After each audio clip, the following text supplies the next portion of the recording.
Hello everyone, আসসালামু আলাইকুম। তো বন্ধুরা, আজকের মিনি ব্লগটা হল সেই দিনকে যেদিন তোমাদের দাদাভাই ডিউটিতে চলে গেছে তারপরের দিনের ভিডিও এটা।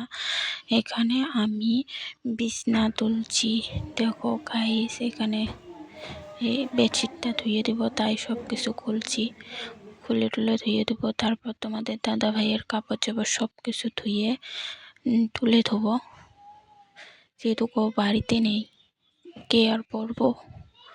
ওগুলো বাইরে রেখেও আর কোনো লাভ নেই, তুলে দেবো। তার জন্য সব কিছু বের করছি এই জায়গায়, সেগুলো ধোবো। আর এগুলো ধোয়া ছিল, তার জন্য ওগুলো ভাঁজ করে নিয়েছি। আর এদিকে আমার মেয়ে ওখানে কাপড় গোছাচ্ছিল। এই দেখো গাইস, কাপড়গুলো ভিজে দিয়েছি। তারপর বাইরেটা দেখো কতটা মেঘ করেছে, তবুও কাপড় ভিজেছি। তারপর দুপুরবেলা এগুলো রাঁধছিলাম, মাছ আর সবজি কিছু।